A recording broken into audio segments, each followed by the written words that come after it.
Hello and welcome to the latest video and podcast from Fantasy Football Scout, looking ahead to the second FPL game week of the season. This regular video and podcast is all about finding low-owned and under-the-radar gems that FPL managers are ignoring who could score big. We were due to finish dead on one, but me and Tom were having a good old natter about the deadline day shenanigans, but we will come to that a bit later when we talk about our teams. Just before I go on about what this show is and why it's a little bit different this week, because we're talking about the captaincy. Tom, welcome. How are you? Yeah, I'm good, thanks, Joe. Yeah, we were just speaking before. We both had good starts. I got 79 points, so feels like we're in a good place after couple of months of deliberation over certain players, but generally the template picks did really well, and it's just good to have FPL back, isn't it? There's some great games over the weekend, especially like Sunday with Brentford against Spurs and then Chelsea against Liverpool was brilliant, and of course Newcastle Villa not so much, and Brighton was the key result, defeating the mighty Luton. So Luton were exactly as we thought they'd be, and Brighton are Casado who they're picking off where they started, and I believe they're now busy signing more 12-year-old gems from around the world that Chelsea will no doubt spend another £250 million on in a few years' time. Before we get stuck into the show, I'll just explain what this show is about. It's usually goals imminent, and so we usually get our crystal balls out to try and predict who will score or assist in the game week via our goals and assists imminent tables in the members area at Fantasy Football Scout. For those who don't know or are new to the show, these look at players with strong stats who are perhaps being overlooked as they haven't scored or assisted in recent matches. So they're essentially due a goal or an assist. But while we wait for those tables to percolate, because they work best with 4 weeks worth of data, and we haven't got that yet. We'll still look at low-owned potential gems in this show. Plus, we have a captaincy decision to make. So whenever we've got a captaincy decision, we sort of switch focus to that, and because usually it's basically Captain Haaland, goodbye. So this time we've got a bit more to say about that. We'll also reveal our Game Week 2 transfer plans, and we will take questions you have at the end of the stream. So have a think about those and post your questions live in the chat. My name is Joe. I think I forgot to introduce myself. And of course, obviously joined by Tom there. We just been chatting too. I got 87 points this week, nice. And I got Maddison in because I had a bit of spare money, and elevated Chilwell from my bench to the main team because John Stones, who I originally had in, went. But more about those changes later. But basically, lots of players did well, and I think most scores I've seen are generally around the sort of 60 to 90 mark. Very good if you got around 90, and 60 is fine. I think there's not much in it. I think someone posted some score very similar to mine, and I saw their rank. I mean, we're not even, ranks are just meaningless at the moment. So I'm 128k, and I'm not going to be that soon, because I'm not going to have a week like that every week. And some guy who's like two or 3 points below me, and it was a massive difference. He was like barely in the top million, I think. Yeah, don't even look at your rank yet for a few weeks. I think it's it's just way too soon. And like you say, everything is so condensed at this stage in the season. Yeah. Even if you've had a bad week, it's game week 1. We're coming up to game week 2. It's not even worth worrying about at this stage. No. Just before we move on, welcome those who are joining us in the live chat. Some from around the world, which is good. That'll be handy when we have our deadline day rant a bit later, I will.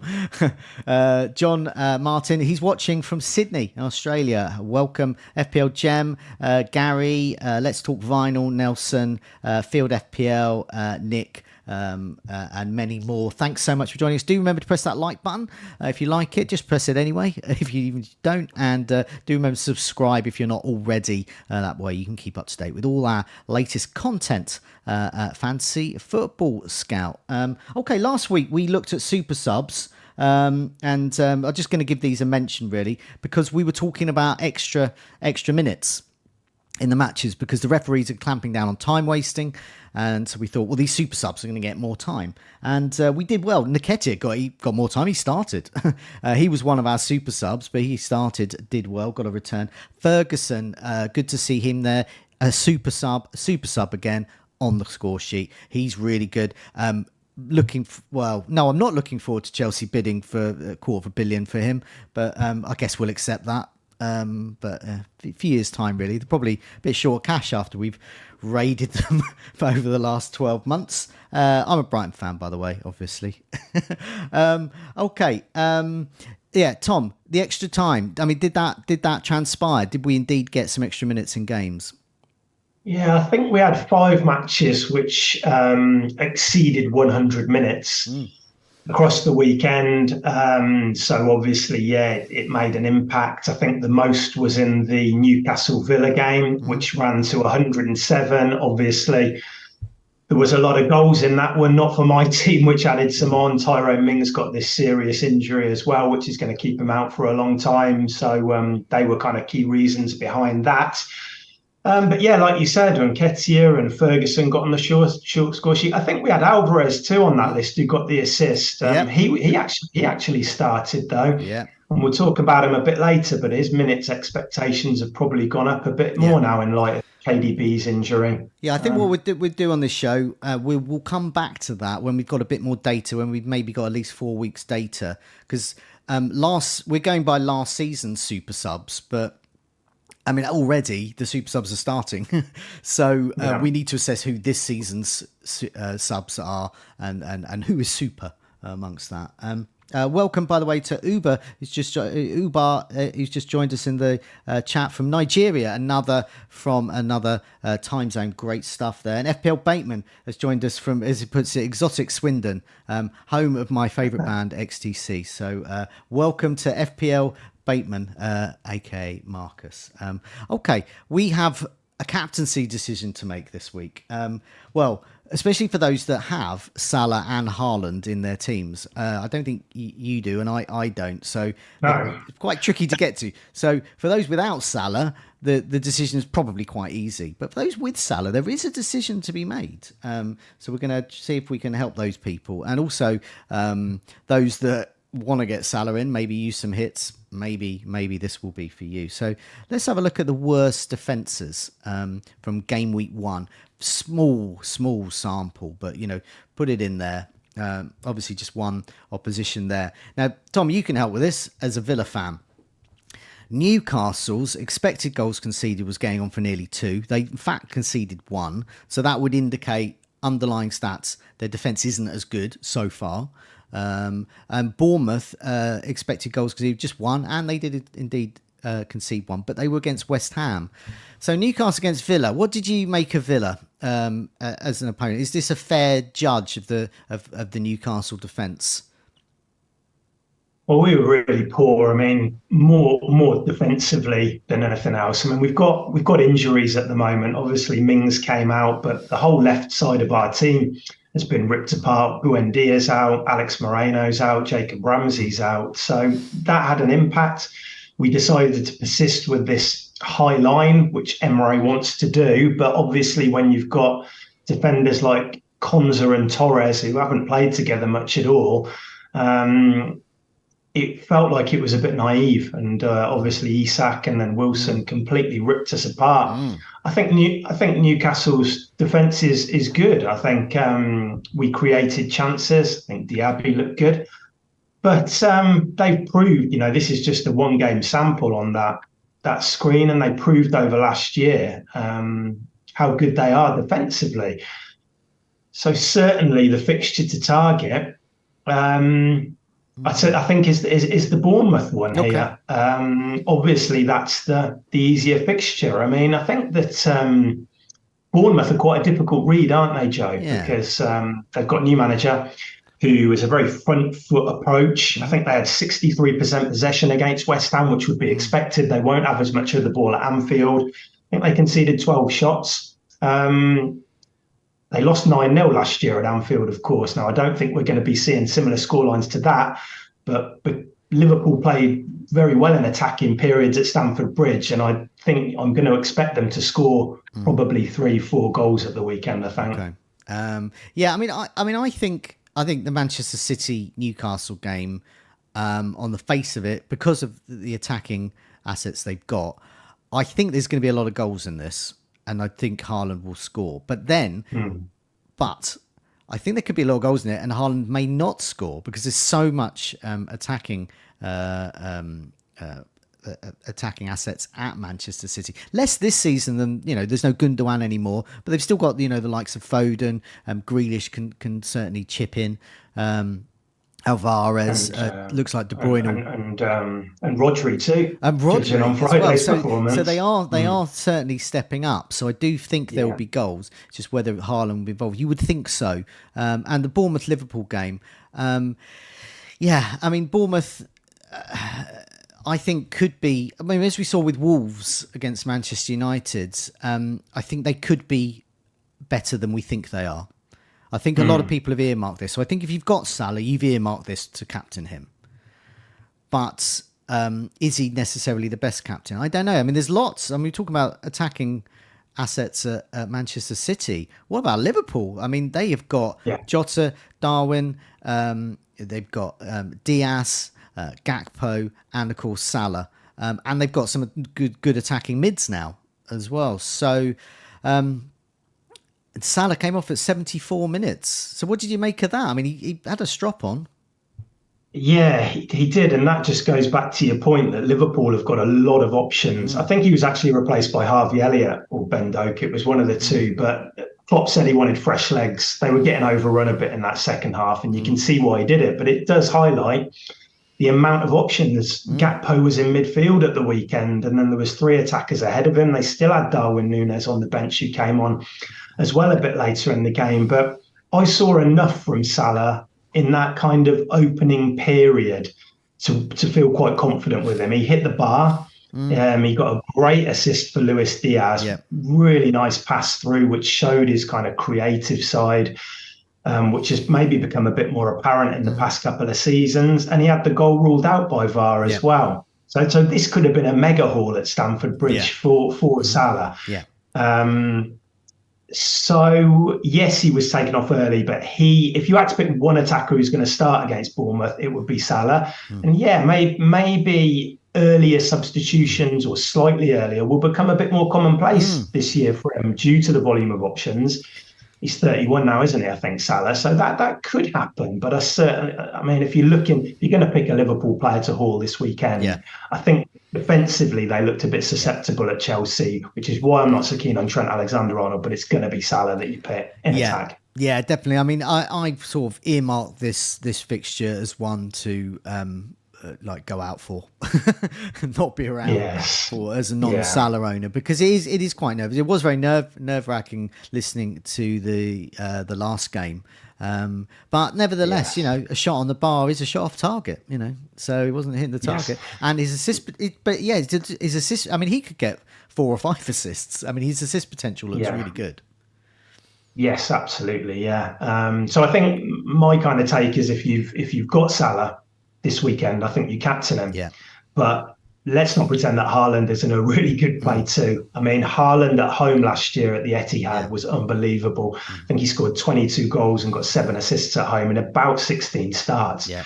He's about as reliable as it comes. I did look at I remember the match between City and Newcastle in Manchester last year, because I captained Haaland, and I can't remember, he wasn't quite a few people deviated that week, I can remember. I think it was in the Saturday early kickoff, and it finished 2-0 to Man City. Haaland just got 4 points. He got an assist, but he got booked as well. He had 2 shots in the box, and I think City created 1.34 XG. And what I would say is Newcastle's midfield did look pretty good against Villa with Bruno and Tonali and Joe Linton. So this won't be an easy game for City. But if you don't own Salah, Haaland's the one to go for, and I still feel confident going for Salah Yeah. this weekend. Sorry, for Haaland this weekend. Yeah. I think he can get something out of it. I always expect him to deliver in a home match, regardless of opponent. Really, I do. I mean, the real winners will be those with Salah and Haaland. They will be the most captained. Salah's ownership is around 25-30%. So with I think it is around that. But with effective ownership, it's going to be much more. So you're looking at over 50%. Haaland's, he's still going to be hugely captained. So you're still essentially betting against two Haalands if you don't own, but only one if you do own him. So you're missing out on those captaincy points from Haaland, but you're banking you're going to get more from Salah if you own both. Let's have a look let's compare the stats between the two. Just some simple stats here between Salah and Haaland. So Haaland actually comes out worse in 3 out of these 4 categories. So Salah, he has the benefit of being cheaper, 12.5, and Haaland's 14 million. In terms of expected XG, expected goals in game week 1, it was only 0.28, so 0.28. Still good, but not as good as Haaland's 0.57. So Haaland is a goal threat, even against Burnley, I think he only touched the ball twice and he scored from both of them. So he's double the goal threat of Salah, but it's expected assists for Salah is 0.31, very good. Expected assists for Haaland, pretty much 0.05. So if you're looking, as we are, in terms of trying to get FPL points, if we think Salah can score, perhaps not as many as Haaland, he can make up for that with the assist potential. And then that will, if you get enough goals and assists, that's going to build up the bonus. And there we go. So I think in terms of looking for a haul, this could be, if you own Salah and Haaland, I think it is, as you said, a no-brainer to go for Salah. The opponent, Bournemouth at home, Newcastle at home for Haaland. So once again, Salah's better than Haaland, looking at that metric there.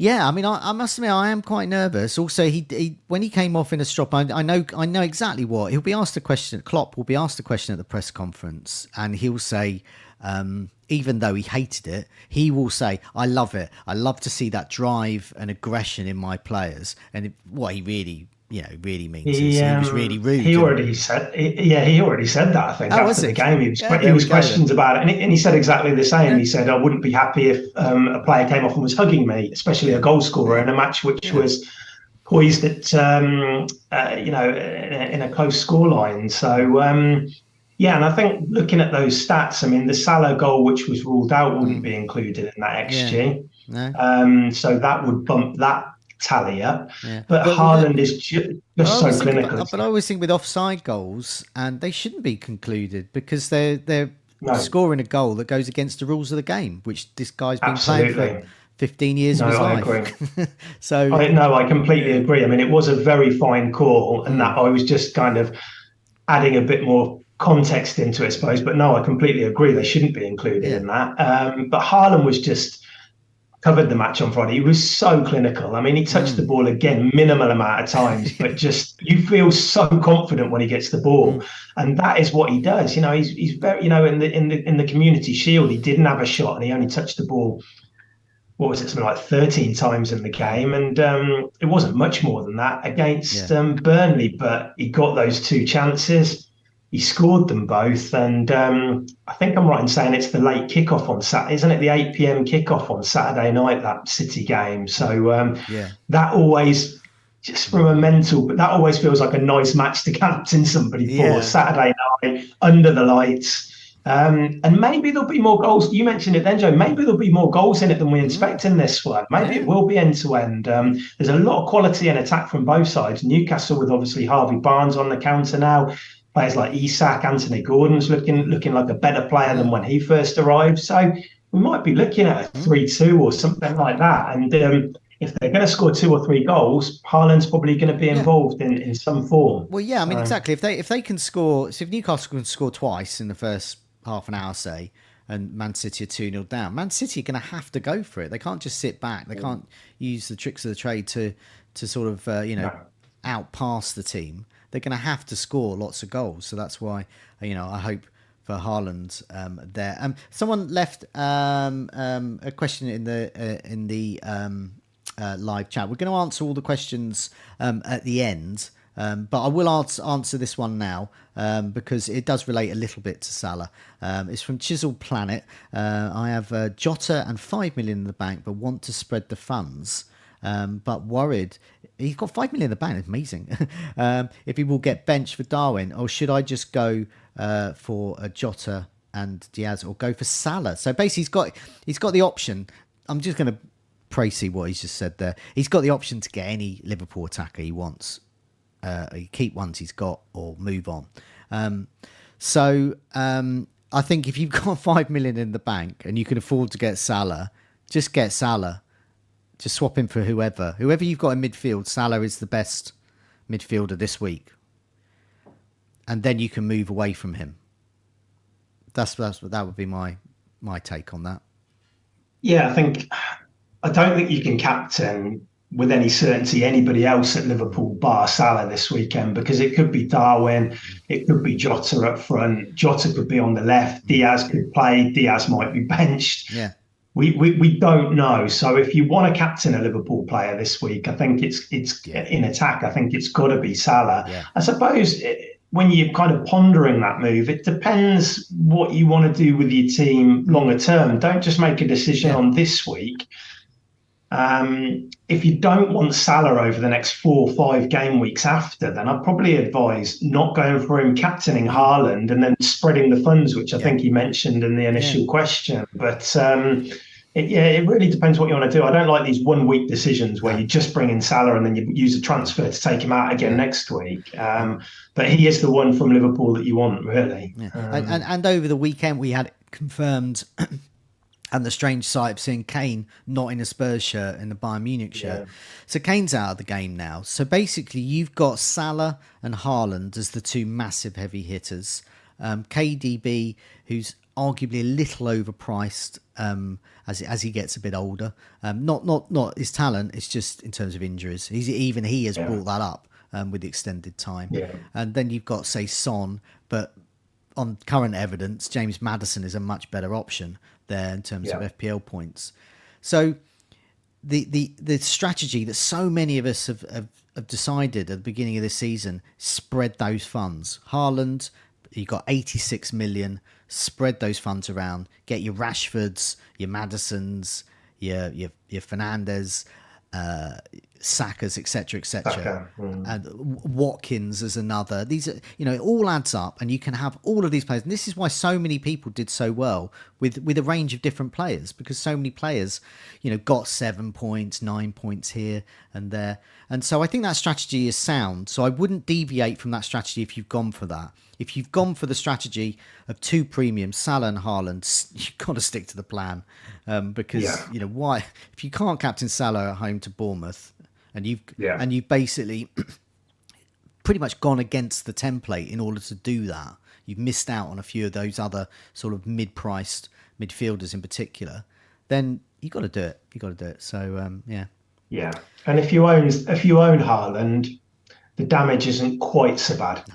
So say if you captain Salah and Haaland scores a brace, then you are getting half of those points. Yeah. And you might, the swing might only be 10 points or between Salah if he blanks and Haaland. But I don't see either. I certainly don't see Salah blanking this weekend. And Haaland at home, you always expect him to return as well. But I do think that the size of the haul probably could be bigger for Salah, in terms of he could approach 20 points in this kind of game, couldn't he? And it would be surprising if Haaland did that against Newcastle. Of course, it's possible, but I think maybe Salah has the better fixture. I think the old fear around Salah has gone, because his ownership. I'd be very surprised if his ownership tops 100% for the effective ownership. Yeah. No, so it'll be well below that. So it will do some damage to your rank, but you got to bet on Haaland doing more damage, and whoever you've got instead of Salah. So say you've got Bruno Fernandes instead of Salah. Bruno Fernandes penalty, the Salah premium has gone for those. Yeah, and there is the thing as well that we touched on. There are a lot of attacking options at Liverpool, and there isn't just one talisman there anymore. I don't think it would surprise anybody if it was Jota or Darwin if he starts and comes out and gets a brace, and maybe Salah is getting an assist or something. It's not like a one player team there. There's a lot. The goals might be spread around more this year. Salah's of course he's going to do well, but in certain match scenarios, it might be that other players haul and it isn't Salah. So I think if you haven't gone with Salah, you, me included in that, just got to try it out. Go to a garden centre on Saturday and hope for the best. I think. Yeah, so 38 weeks. It's just 1 week. Okay, let's move on. So we're looking at low owned gems. I've gone for an ultra differentials table. I'll put this up on the screen in a second. I've capped it at 5% owned, but Alvarez has got 5.2, so I've sneaked him in.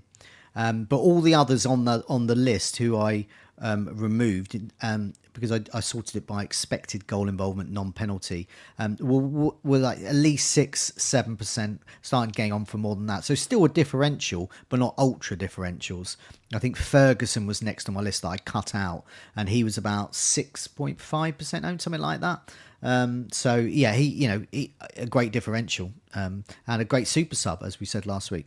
So this is the ultra differentials table I've got, and this is only based on one week, game week 1. So we're going to get some crazy names in here, like Neil Maupay, for example. But they're all 5% or 5.2% or under, because I'm putting Alvarez in. And as you can see with the cost as well, they're all between 5 million and 6.5. So these are really easy to fit into any team, and these are really handy if you want to downgrade an expensive player, more expensive player. And I've sorted it by non-penalty expected goal involvement. That's what NPXGI means.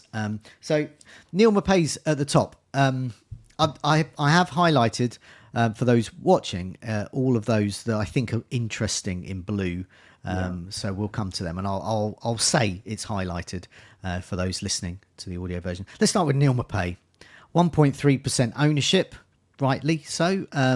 5 million, highest non-penalty expected goal involvement of the weekend in game week 1. We're ignoring him, aren't we? Yeah, they just couldn't score, could they? No. Played okay at the weekend against Fulham. I think Pickford owners got a bit unlucky with that one, but they faced Bernd Leno, didn't they? Who collected a ridiculous amount of saves, but I don't think Maupay is the long-term solution there. I don't think he'll be in the team for long. I think once Calvert-Lewin's ready to start playing, which might be a while, but I think he'll start playing ahead of him, and moving on, I think. Okay, and moving on, we've got Neto. Neto was a thing pre-season last season, wasn't he? He was, People aren't going there again. 0.2% owned. Nevertheless, surprisingly, Wolves very attacking against Manchester United, 5.5 million, and second best non-penalty expected goal involvement. So he is a real classic for the goals imminent video, a real ultra differential. No one is considering. Could be. You're probably not considering him, but is he worth sort of monitoring, perhaps? Yeah, he played well, as did Wolves as a unit. Neto was down the right hand side, and he looked really lively. The fixtures aren't there for Wolves at the moment. I think they've got to play Brighton, Everton, Palace and Liverpool next. So get that run out the way. And then when the fixtures fall kindly, I mean, everybody was really down on Wolves before the season, weren't they? But they actually had a good pre-season under Lopetegui. Obviously, they've switched managers, but on last night's evidence, O'Neill stuck to that same blueprint, stuck to the same players. It looked really good, I thought. So Wolves as a whole, I think, are a team to monitor. Definitely.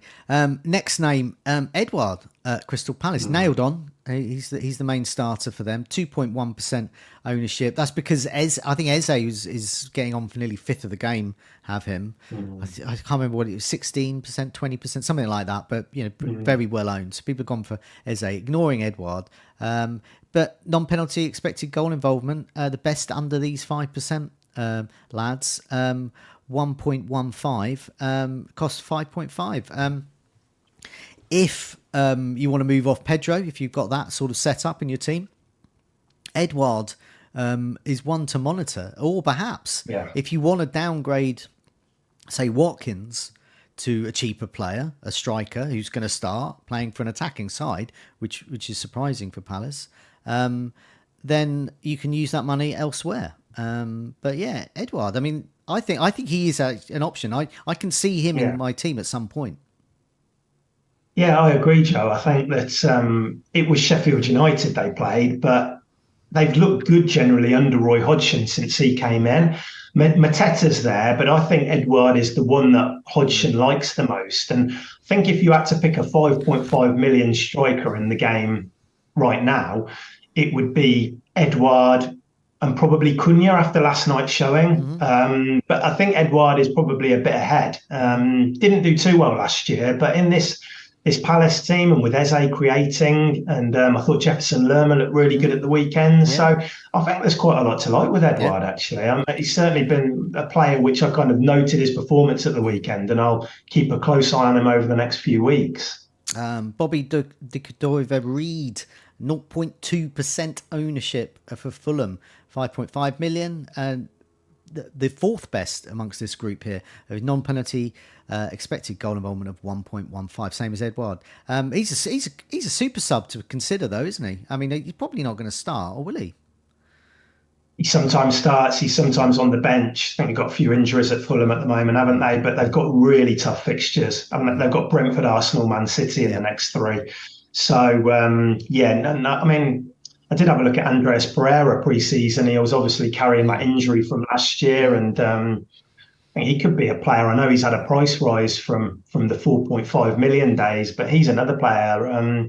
There's a little bit of uncertainty with Fulham with Mitrovic, isn't there, at the moment? Yeah. Will he stay? Will he go? Yeah. Raul Jimenez has come in. I think he could be a good signing for them. But midfields are pretty competitive at the moment, so finding space for most of the players on the list will be tricky, although there are a couple of names a bit lower down who may be a bit more interesting. Okay, Solanke, only 3% owned, 6.5 million, non-penalty expected goal involvement of 1.12. We know he's got pedigree of scoring. I can see him scoring against Liverpool. I think if he's in teams... and I think when Bournemouth's fixtures improve, I think he could be someone that we could consider. 6.5, that's very affordable. So Solanke, perhaps not now, but definitely a player to consider this season. He was actually in my draft on Friday morning. Oh, really? And I didn't go. Wow. Yeah, which was a bit... It was one of those players in pre-season that I thought could do well. And the fixtures are obviously bad, but I did think West Ham at home and maybe Liverpool away, who have looked a bit vulnerable defensively. But then after that, it's a tough run. I just couldn't bring myself to do it. But he's a player which I really like. He'll be on my team at some point this year. I'm certain of it. And I don't think Bournemouth got a penalty last year, but when they eventually do get a penalty, we're expecting him to take them. I think Bournemouth will be a better attacking team this year. And I really like Solanke. He'll be another really good low-priced option to consider. Next player is going to be a template pick. He's 3.8% owned, 6.5 million. There's a lot of 6.5 million midfielders around, for example, Matoma and Bomo, who people might want to move on from at some point, especially when Newcastle's fixtures turn. This Harvey Barnes, of course, non-penalty expected goal involvement of 1.07. He's only 3.8%. He looked great. Newcastle looked great. Even as a sub, he looks great. They've got so many players on that wing, though, haven't they, Newcastle? Yeah, there's competition, isn't there? But he's a player I always really liked at Leicester. He takes a lot of shots. He isn't always the most accurate with his shots. But if you're simply looking at stats, it's always quite nice to see. He regularly gets 5-6 shots in a game. He's so direct. If he could add a few more assists to his game, he would be a really good option, as in like an all-rounder. But he's got that goal threat. I think they play Brentford at home in game week 5. So I think a lot of people will go to Newcastle then, or they might wait till game week 6 when I think they go to Sheffield United. But yeah, he will be a big player in FPL at certain points this year. Absolutely, yeah. So it's good that we're going through these names and they're ultra differentials. But we've already said that players like Edouard, Solanke, Barnes, we think they're going to become options. So it's really interesting to go through this player by player. Yeah, definitely. Pascal Gross, 4.1%. Everyone's gone for Matoma. March, in fact, scored. People have ignored him, but mainly because he was injured really at the end of last season and during pre-season. So there was a bit of lack of security of starts, maybe. But I think he will start now every game. And Gross, wherever he plays, he played in midfield. James Milner was at right back. I'm part of Emma Jump the Waves sort of army of guessers, fans who guess team sheets. I actually had Gross at right back and Gilmore to start in midfield. Okay. But it was in fact Milner at right back. Gross was in midfield. So wherever he plays, he's still on set pieces. He's still involved. He's still got assist and goal potential wherever he plays. 6.5 million, 0.96 non-penalty expected goal involvement. He's still got it, basically. So he's a player to go for. Perhaps if you've got Matoma and you want to stick with Brighton and Matoma gets injured or something, Gross shouldn't be discounted. Would you still, out of Brighton's midfield, is Matoma still the one, Joe, ahead of Solly Marsh, do you think? Or... I've always thought that they're the same. Honestly, because Solly March does have goal threat and assist potential. Matoma has goal threat and assist potential. Both of them have been told by De Zerbi to aim for a 15 goal record this season. So I think they're both very similar, and I think people are put off March because he was injured at the end of last season, and because Matoma's a Japan international, he looks amazing. He's got that amazing thing where he just slows down and just suddenly bursts away, cuts inside in a blink of an eye. March is seen as a sort of a sexier pick than March, but they're both good. And I think Gross is good. I mean, all three. I don't think you can go wrong. Whichever one you've picked, they're going to be involved. But I that place in my team, I spent a bit more on Maddison. So I didn't go for a 6.5 because I also went for Pedro. So you haven't got Matoma, haven't you, Joe? No. I didn't. Oh, okay. No. So I've sort of spread the money out a bit more, and I've got Pedro, who is on penalties. That is now confirmed. Yeah. Every other penalty player on the pitch, Gross and Milner, were on the pitch. Pedro took it. He's going to get a lot of penalties. The way he moves, him and Matoma as well. I think it was, and maybe Andy Martin on Twitter was pointing out that there will be a lot of penalties for Brighton in that game against Luton because the way Brighton play, the way Luton defend, and the sort of players you've got in Pedro and Matoma, they're gonna get fouled in the box, and there you go. Yeah. Well, I don't own a Brighton attacker, so it's quite a nervy watch on Saturday. But they all look appealing. We put Solly Marsh in the differentials because we thought, looking at his ownership compared to Matoma, the stats don't show there is that much of a discrepancy. And Solly Marsh had played Vallecano the week before, got some minutes, so we put him in, and it kind of paid off. But I expect if they get similar minutes, they'll probably score quite similar across the season, won't they? I think they will. It's all going to just down to minutes. If they're on the pitch, they're going to do well. I mean, this game of the weekend with Wolves is going to be interesting. Wolves look good attacking wise. Brighton are good attacking wise. They've both got certain frailties in defence. Although the goal that Brighton gave away to Luton, I mean, Lewis Dunk conceded that with a handball, but by virtue of him not able to surgically remove his arm in time. Yeah. So that's one of these things. But I think there could be some goals in this game here. So let's move on to Tonali. He looked good as well. 2.7% owned. That's going to go up. 5.5 million. 0.73. He strikes me as he's one of those players that when Newcastle's fixtures improve, he's a good price. He's going to be very popular in about 3 or 4 game weeks, and people will look back on this season with maybe he'll get 7-8 goals, 7-8 assists, and look back at 5.5 and think, wow, he was cheap, wasn't he? Yeah, well, I suppose he could have a similar impact to maybe Bruno had when he came to Newcastle. I think Tonali at AC Milan was more of a holding player, but he seems to have a little bit more freedom in the house system.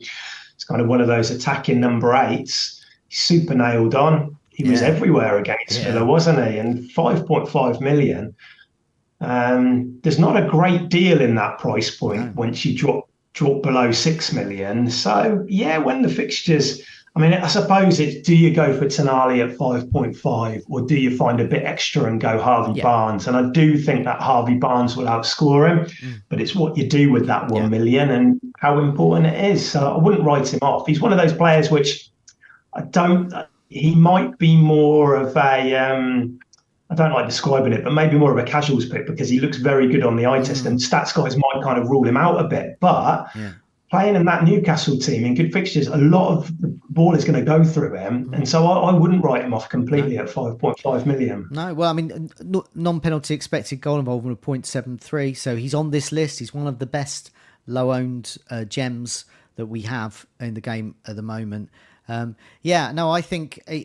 When wildcards start coming around, or when people, any time between sort of Gameweek 4 and 8, that kind of time, often a 5 million, a 5.5 million player is the one that unlocks the plans because there's price rises. In previous seasons, we've seen Fraser at Bournemouth and now at Newcastle, not playing really, but when he was at Bournemouth, he was exactly that player. Back in the old days, it was Jason Punchin for me. But there's those kinds of budget picks that are attacking midfielders, or very attacking number 8, can be the key to unlock those things. So yeah, I'm not ruling him out. So Edouard, Barnes, and Tonali so far the ones I've highlighted as very interesting. I think they're going to be of interest to a lot of teams soon. Alvarez is the next one who's also highlighted. 5.2% ownership. There's an injury to Kevin De Bruyne. It looks like Alvarez might get the nod in that role. I don't think Foden is getting that nod sort of in that sort of number 10 support striker-y type role. 6.5 million. Non-penalty expected goal involvement of 0.72. I mean, I think so. Those that perhaps started with him and Haaland, they can probably count themselves quite, unfortunately, quite clever.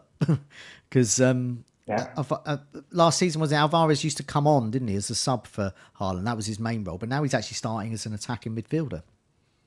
Yeah, I think he's going to be a really good option, especially with De Bruyne out for a few weeks. So I think we'll see a lot of Alvarez as that more attacking midfielder, and then maybe Rodri alongside Kovacic or something like that in deeper roles. So I think that Alvarez could be really, really interesting. £6.5 million striker. There isn't loads of competition up front at the moment. I think a lot of people will be looking at Nicholas Jackson after his performance at the weekend for Chelsea's fixtures. But if you're looking to come off João Pedro and you may be 0.5 short or something like that, then Alvarez is, given City's fixtures, I think they're really good. I'm just gonna briefly mention the next 4 because I haven't highlighted them. But if you have anything you wanted to say, please step in. Hwang at Wolves, 0.1% ownership, but a non-penalty expected goal involvement of 0.68. Decore at Everton, 0.67 and a non-penalty expected goal involvement, 0.2% ownership. Elanga could be interesting, I think. 5% ownership. The former Manchester United, well, current. I think he's on loan at Notts Forest, but look quite lively. 0.61, 5 million. He could be the key to unlock some future wildcard plans. Iwobi at Everton, 0.9% owned, 0.60 non-penalty expected goal involvement. And this is the guy that I want to mention though, Awoniyi, 0.7% ownership, really low owned, 6.5 million. I thought Forest looked good against Arsenal. He looked good when he came on. Everyone thought he was injured but he came on. 0.57 non-penalty expected goal involvement. He plays Sheffield United next. I think if anyone, this guy's going to probably be in your differential picks this week, maybe. Yeah, potentially. I always like to go for those when you've got a good fixture. Morgan Gibbs White is the obvious pick, so then go for the other attacker as the differential. That's the way it kind of normally works. But finished last season really strongly, didn't he? I think he scored in 5 matches in a row now, going back to the tail end of last year. And the last player to do that, I believe, was Dwight York at Villa. Jeez, was it? Yeah, okay. Blast from the past. Yeah. So, yeah, and that counter attack, which involved Alanga as well at the Emirates, was brilliant. And so, yeah, on ease. I mean, he feels maybe like he's 0.5 too much. I don't know what. Maybe isn't it? Just my perception when the prices came out. 6.5 felt high for a player. And so, but maybe they've priced him correctly, and he will become an option. Forest's fixtures, I know they've got Sheffield United, but longer term they're not very good. No. They've got to go to United and Chelsea, and then they've got Man City, I think, in the away match after that. So they're tough. But if he keeps on playing, if he can nail down that role, and he's proved already he can be a reliable goal scorer. So why not? Yeah, if he's the most consistent since Dwight York. I'm sure Jamie Vardy scored in a variety of consecutive matches though, so I think I might have that wrong, but let's big up Dwight York a little bit. Perhaps anyone in the live chat knows. Please let us know. Okay, let's move on to our teams. So let's get your team up first. Okay, so just remind people how you did in Game Week 1, but also, for the benefit of those listening to the podcast version, the audio version, please do read out your team and any decisions that you're facing. Yeah, so Game Week 1, I got 79 points. The only changes to the team that you see here, I obviously started on Onana in goal over Turner, and I actually started Mark Gahey over Ben Chilwell, which I felt pretty smug about on Saturday night when Gahey had got 6 points. That soon turned into fear when I was covering the match, and Chilwell scored the goal, which was then ruled out. Fortunately, it only worked out in a 1 point swing. But so the team for Game Week 2, though, is I've currently got Matt Turner in goal. He plays Sheffield United on Friday night, so a really nice fixture for him. Saliba, Estupinan and Chilwell in defence. 5 across midfield, which will become a theme this year. Saka, Mbeumo, Odegaard, Fernandes and Rashford. And then up front, I've got Jackson and Captain Haaland. The bench is Onana, Udogie, who I thought looked really good at the weekend, Gahey and Archer as well. Okay. Yeah. So looks strong. Yeah. Yeah, I mean, you would hope so, wouldn't you, after playing essentially a wild card last week, I suppose, setting up your team for a few weeks. So yeah, it looks good. A lot of away fixtures, but that's just the way it's fallen. I think the obvious thing to do in Game Week 2 is to save a transfer, but I did have a look at the team and it looks very well set up for Game Week 3 as well. Yeah. So does 2 free transfers really help me in Game Week 3? And maybe it doesn't. So I haven't completely ruled out making a move this week. And I think if I was going to make a move, it would probably be Odegaard out, and maybe to a Liverpool midfielder if I wanted to get punty, or Gibbs White if I wanted to kind of target that Sheffield United fixture. Sorry, how much have you got in the bank again for this? Got nothing, but Odegaard's 8.5, so I can drop down. It's quite flexible. Yeah. I do wonder if I'm being a bit rash with Odegaard selling him though, because I think he had 3 shots at the weekend. He tended to perform better in away games last year. And I do wonder at Palace if Arteta will revert to Partey and Rice in midfield, freeing up Odegaard to maybe impact the game a little bit further forward in an away match than if it would be maybe Havertz as one of the left eights or something like that.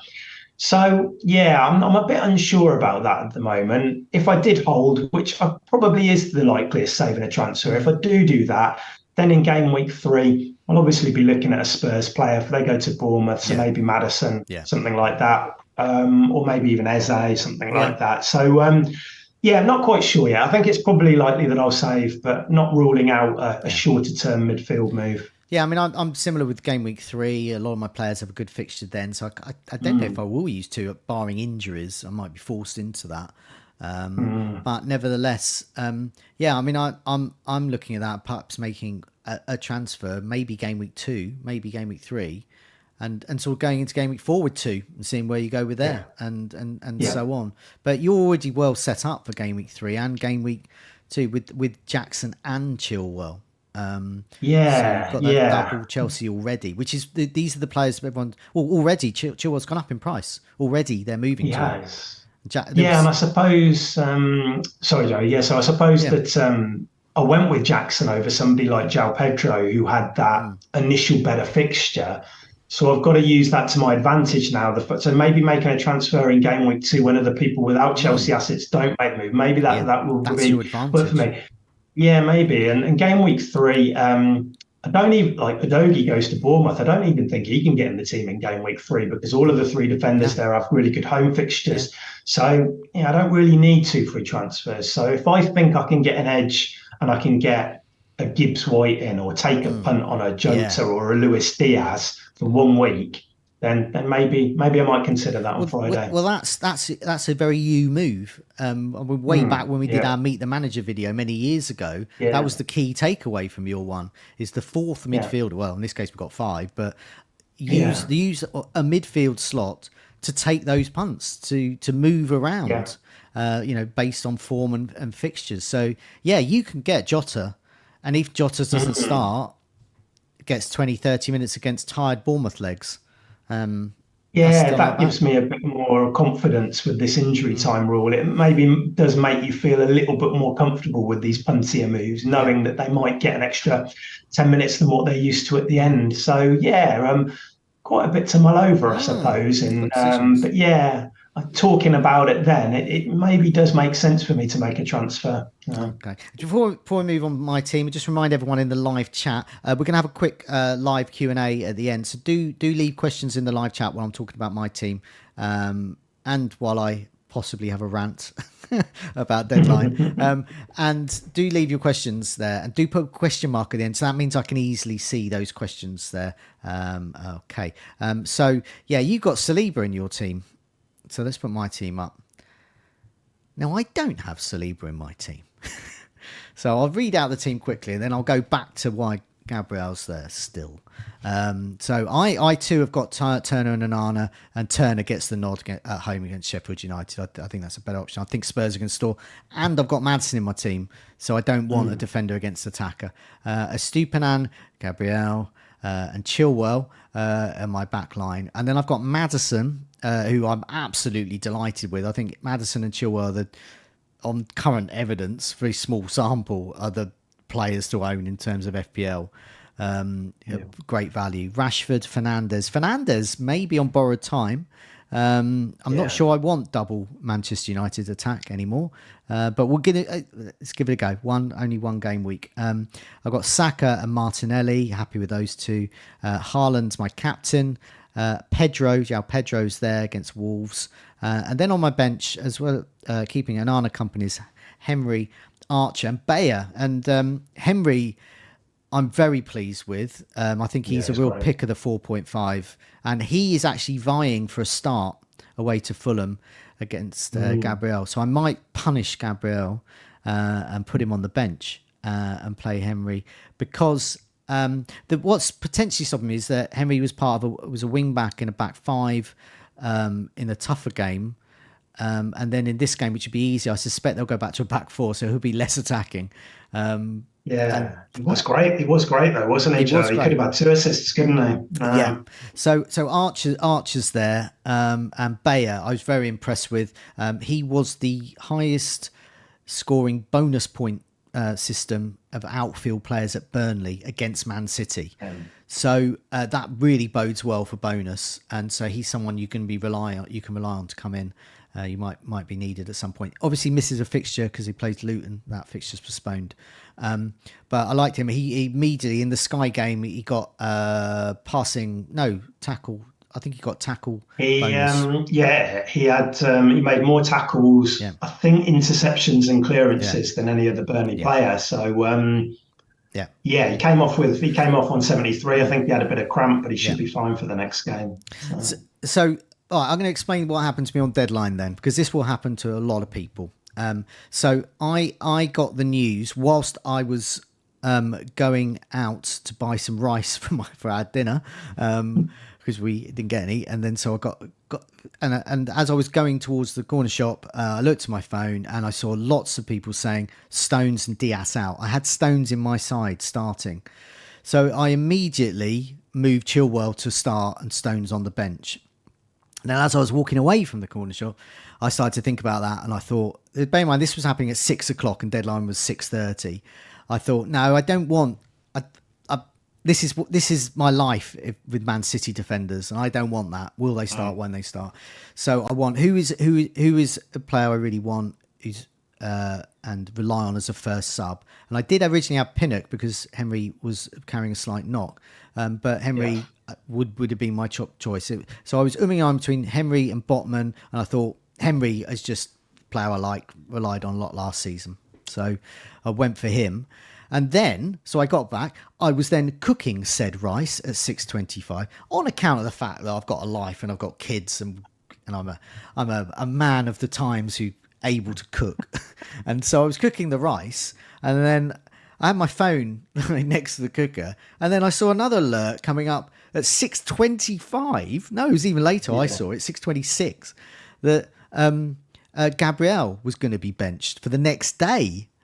So I thought, right, okay, what everyone would have thought, right, Gabriel Saliba, it's pretty 50-50 anyway. I'll move Saliba. Go on to the site. No, can't get in. Yeah. So it's all crashed because everyone's trying to get rid of Gabriel. And so I couldn't do that. So I'm stuck with him there, and he got 1 point. And going forward, because we might get questions about Gabriel, this was the first match in 73, the first match in 2 years he was benched. It was for tactical reasons, no injury, no illness. Arteta has said he's going to switch it all around every game. So I think Gabriel will start against Crystal Palace. I think he will go back into that defence. But every match now, I'll be thinking, what is Arteta going to do? And I've got to second guess the tactics, a bit like with Pep. And I'm going to think, no. And I don't want that. I've got 1.5 million in the bank now. So I'm seriously looking at, and even this week, Gabriel to James, Reece James taking a punt on the injury-prone Reece James, getting a bit ahead with Chelsea. He could. I think he really is on penalties. I can't think of another penalty taker since he's captain. He's captain. And he was second. He was second penalty to I can't remember who it was now, but he was second to Jorginho. Havertz wasn't. Oh, Jorginho and then Havertz, I think, was on them a bit, wasn't it? Yeah, it's quite an interesting one, the penalties. I mean, saw some people say Enzo Fernandez could potentially take up, but we just don't know at the moment. But as the captain, maybe James will have the deciding vote. Yeah, so. But so deadline wise, what annoys me about that is that the deadline is an hour and a half before. So having the deadline exactly when, or 1 minute, 4 or 5 minutes before kickoff, is when you've got the team sheets. So everyone can look at the team sheets. There's a level playing field.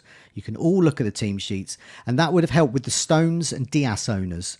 They would have got that rather than perhaps scrabbling around with is this rumour true or not. Gabriel, that's unusual. That's a bit of a freak getting that information. But at 6:25, so it was Andy, a very popular YouTuber, who revealed it at 6:25. Now I know Andy would have revealed it as soon as he got it because he's a good content creator. He's a good reporter. He gets the news. He sends it to his audience. But it's perhaps the person that gave him that information. Who gives information at 6:25 unless they want to create a bit of chaos? So I think perhaps his source needs to take a good look at themselves about that.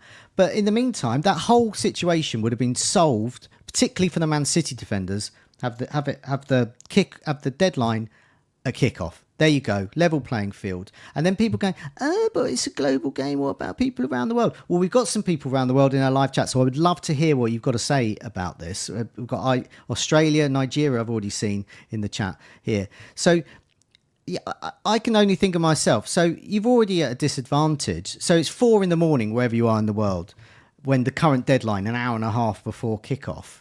And so just before that, say it's 4 o'clock deadline, 3:55 in the morning, you're scrabbling around with rumours and stuff, or you're asleep and you miss it, or you wake up and you're scrabbling around with rumours. Do you go with this or not? Or do you, if you're a committed FPL manager, just set your alarm, look at the team sheet, right, they're in, they're out, make that decision, go back to bed. That would be much easier. I could easily sleep after that decision rather than like, oh my God, I'm getting this rumour at 5 minutes to go. And yeah, I mean, I can totally see that it's a global audience, but you need to create that level playing field where you give everyone the opportunity to have hard and fast, accurate information rather than scrabbling around with for 5 minutes with a rumour. And it must be better for the site as well. See, this site holds up really well with 11 million people playing at times. It's 6 or 7 at the moment. But it didn't work for me when I was trying to move Gabriel to Saliba, because you've got millions of people trying to do it, trying to scrabble around with that last minute move. And then people say, oh, well, you know, this such and such a content creator deadline stream doesn't have millions. You add it all up. You add up all the people who follow that rumour quick on Twitter, or now X, and that builds up and up. And so, you know, we have to accept there will be leaks, and it's a global game. What is the best way of doing it? I mean, that's my rant. What do you think? No, I agree, Joe. I think FPL has changed now, and the hour leading up to deadline is a key time now. As an engaged FPL manager, you have to put aside that time at the moment, because I think there was an incident where I got caught out last year when it was Saka, I think, and it got revealed on a similar deadline stream that he wasn't, and I didn't get that. I was out busy with the family doing stuff. And then you get held back by that. So if we're all going to be online anyway in that hour leading up to deadline, why not just shift the deadlines before the game? The people who are in other parts of the world will log on like they have to anyway now, but it's reliable information. It's coming direct from the club. We know where we stand with it. The Gabriel thing is odd because that came out, the timing, like you said, Joe. This wasn't the Friday night game. This was the Saturday lunchtime game. The only way to get around that is to do it for 24 hours. I don't think that's necessary, because I don't think this will happen that much. Had that news come out 5 minutes later, it wouldn't have been relevant at all. It would have been too late. But I agree. I think that we could push it back till the kickoff of the first game, and at least the people in other parts of the world can log on. They can get it done in 5 minutes instead of and check the lineup, make your transfers done. Instead of now, where it feels like you've got to be on Twitter because you can't watch all of these streams. I think Focal's kind of released info before, and other YouTubers and things like that, and so it's it feels like you've got to be so monitoring so many sources to get potentially, you might not even get it, one nugget of information which is relevant to your team, which is ridiculous. I mean you can change it and wish you hadn't, because the player you transferred out might come on as a sub and score. But also, you know, the likes of FPL Focal, and the other ones as well, Harry as well. These are all, you know, they get like some mega views sometimes, particularly on their deadline streams, and they that will attract more people in the know, people within the football industry, who will then be their sources. And, you know, it's not right for us to reveal those sources. But I think those sources who are only revealing this information, that Gabriel information, 6:25 on a Friday, I mean, that's someone having a laugh, basically. They want to create chaos. They might have had, if they've had that information at 6, they should have passed it on to Andy then. Or they might have had that information a bit later, 8 in the evening, in case deadline's gone. You can't do anything about it. There's been a few people from around the world with different views about this that have been in the live chat. Andrew Griffiths says he's from New Zealand. I don't like the deadline as some people get advantage. So I don't know whether he's thinking about the deadline where we get to see the team sheets, but currently, obviously, if you're in New Zealand and see people are getting gossip and leaks 5 minutes before everyone else, then those that are asleep in New Zealand, then that's unfair. So I presume he's talking about that. Nihao from Canada, he would prefer the deadline 5 minutes to kick off, level playing field and lesser site crashes. Exactly the point I made there. And I've had a few people, I think Josh from Always Cheating was making the same point. He's based in New York, and same thing. You'd much prefer it getting a kickoff. It happens in other games and it happens in other formats as well of Premier League, but it also happens in things like NFL, etc. Those who play fantasy games there. More information's good. You act on definite information. FPL moved the deadline. They're aware of the problem with the leaks and moved the deadline half an hour before, but that hasn't done anything. It's almost quite a naive way of looking at it to assume that they'll stop the leaks. It doesn't. It just puts the leaks just come out half an hour earlier. But the way to stop the leaks is to just put the team sheets out and you can all make your decisions. Or you're all making your decision, making moves within that hour rather than within 5 minutes or 2 minutes. So that presumably, I mean, I'm no tech expert, but that's got to help. But anyways, I mean, it's something to consider because it's, it's a game we all love. And it's very frustrating when you put all this time into it and then suddenly someone gets an advantage because they hear a piece of gossip at a particular time. But it's something to consider. I'm glad that the swing wasn't as bad. I mean, I managed to get the transfer through at 6.25, but I'm glad that because it looked like when they were going to get a clean sheet and Silva was going to get maximum bonus, it looked like it was going to be an 11-point swing, and I was kind of glad it only turned out being 4 because it's not fair. It's not fair on people who were trying to make that. Even if you did get that information like you do, you couldn't process it and get it through. And so I think I just hope that we don't have to, because they're not going to change it this season, I'm sure now. I just hope that we don't get too many of these huge kind of decisions which really do impact captaincy and things like that.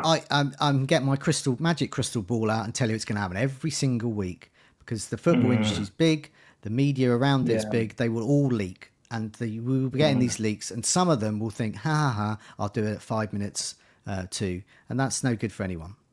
But I mean, I suppose looking at obviously this week, Forest against Sheffield United is first up. Not as much interest, but the following week, it's Chelsea-Luton first up. A couple of weeks after that, it's Liverpool-Wolves in the first kickoff. People are going to be so keen on getting that. You say that, but you, myself, and I've seen a number of teams with Turner starting. Say Turner's got an injury and that's leaked out.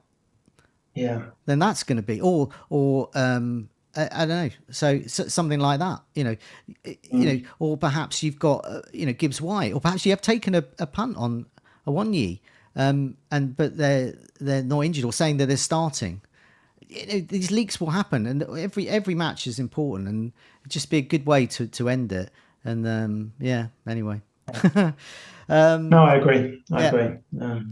Let's have a look at your questions. So do get some more questions in the live chat, I'll track back and see if we can get any. Okay. Right. Okay. Rujan asks, guys, should I start Gabriel? So I'm in that position. And I'm also considering that as well. What would you do if you still had Gabriel? You couldn't get to your computer to get Saliba in time. I think he comes back in. I think that Timber looks like he's got a knee injury, and I think that they'll need. I think that they could well need Gabriel at Selhurst Park, in which is going to be a really tricky game for Arsenal. I think. I don't think this is straightforward. So I see him coming back in, but longer term, there's going to be that doubt in your mind, isn't there? Like you say, Joe, when they have Fulham at home the next week, you want Gabriel playing in that. Is he going to be super nailed to start that? And so you might think, I think he plays against Palace, but you might want to move him on. And I wouldn't really say that's a terrible move if you do that, because there is that uncertainty there. So I think he's fine to play. I think. Yeah, I think the likely thing I'm going to do, because I do like Henry, and I think he is a good option. But I do think he'll be in back 4 and not a back 5 against Fulham. And I don't know. I just don't know with Fulham. I don't know whether Henry will get a clean sheet or not. But I think Gabriel will play and possibly more chance of a clean sheet. And but yeah, long term, I would be moving him. If you don't have Chilwell, that's a good one. Stupian, Reece James, Henry, even Botman for Newcastle. There's a range of options from game week 3 or 4. Obviously, a Spurs defender as well. FPL Gem, similar question. Would you start Colwell over Gabriel for game week 2? So he's like a bit like me. He's got a bench player to play. I mean, I don't know. I think I would give Gabriel one more week, but he's got to go really long term. Yeah, not a bad fixture for Colwell though against West Ham. I mean, obviously Rice has gone. Paqueta, the move might have gone through to Man City by that point. They've signed Ward-Prowse this week. They've signed Alvarez, but I do think the West Ham look a bit weak up front at the moment. I know Bowen got the goal at the weekend, but Antonio and Ings and Obama, I don't know. I don't think that's a.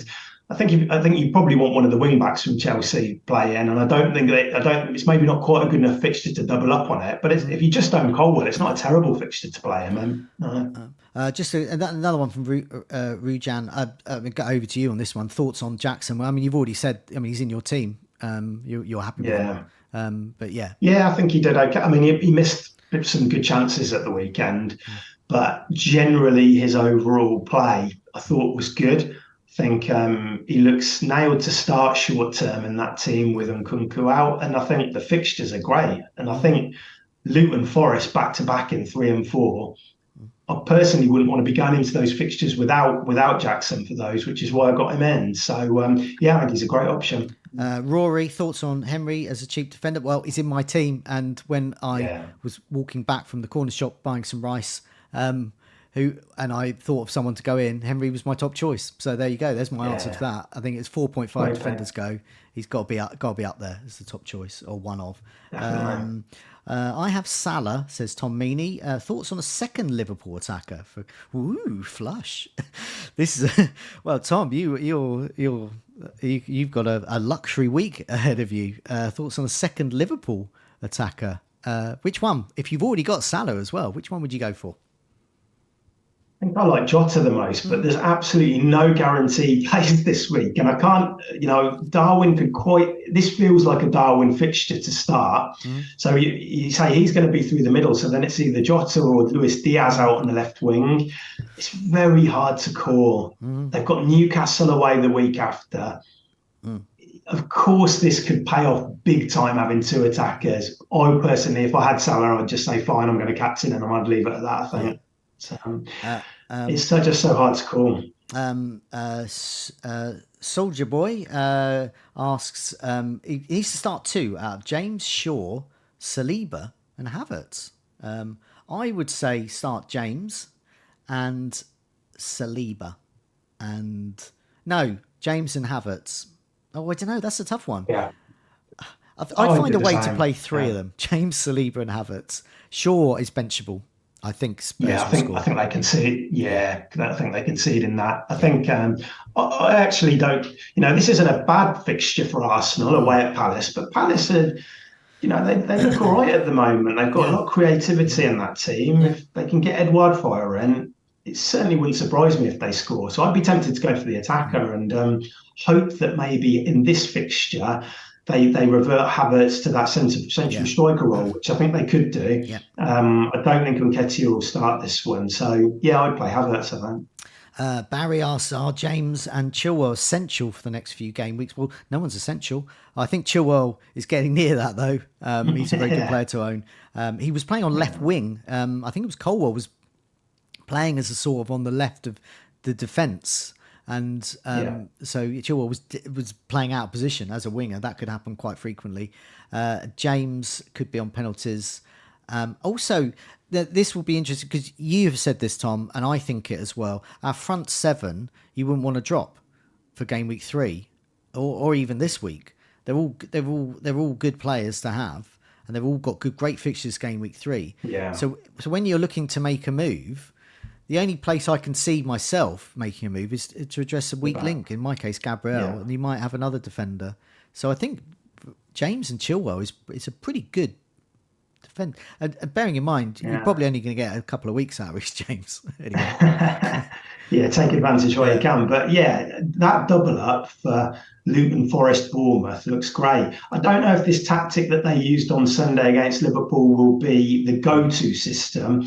It sounded like Chilwell was playing that role and moving inside into a bit more central areas when Liverpool had the ball to combat Alexander-Arnold. Yeah. But regardless, we saw it in pre-season. They played a back four in pre-season. Chilwell and James especially Chilwell, was still getting really far forward. Yeah. So I think they're great options. Yeah. I mean, Pochettino has a good history with fullbacks. So I'm tempted. It's a move I want to make anyway. So I'm tempted to just do it anyway because Gabriel, I can't 100% say he's going to start against Palace now.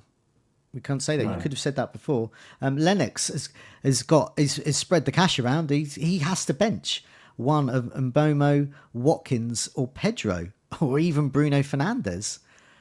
That's tough. None. Yeah. Who was the first option, Joe? Mbomo. Oh God. So you've got four penalty takers. Yeah. Normally I say cope with the guy who isn't taking a penalty, but I can't even do that in this instance. I wouldn't bench Watkins against Everton. I wouldn't bench Pedro against Wolves, and I wouldn't bench Mbomo against Fulham, and I wouldn't press Bruno on penalties against Spurs, who looked like they could potentially be leaky. If I had to bench one and I had a gun to my head, I would actually bench João Pedro, but I would not feel comfortable about it at all. No, that's based on price as well, isn't it? Maybe. Yeah. I think Lennox. Have a look at the rest of your squad. See if there's someone else who's not on penalties you can bench. Okay, we've got loads of questions. We're running out of time, so I'm gonna do 2 or 3 more. And so apologies those we couldn't get to. Would you start V2 for Reality asks, would you start Onana for game week 2 as Manchester United will be facing Tottenham? It will be a tough game. Well, both of us can give you that quick. Well, we'll just move on because we both got Onana and you've got Onana, haven't you? Yeah. And we're both playing Turner. Matt Turner from Nottingham Forest. So there is your answer. It's if you had somebody like Areola or something like that, I might be tempted to play Onana over him because he plays Chelsea. But if you've got Turner as that backup, which a lot of people have, I think it makes sense to play him this week. FPL Cancher, no one likes Richarlison at 9. Do you like Richarlison at 9? Yeah, I think. Look, he didn't play well. I say he didn't play well. I don't think Spurs helped him out much at the weekend. Ange Postecoglou said after that they weren't playing the type of balls which Richarlison thrives on. They didn't make it easy for him. But this is a new system and he's still getting used to it. If he's playing as that number 9 role regularly for Spurs, he's going to do absolutely fine. And I'm looking at him still. I think Maddison, it's kind of, it's Maddison now. He's taken all the limelight, hasn't he? And deservedly so.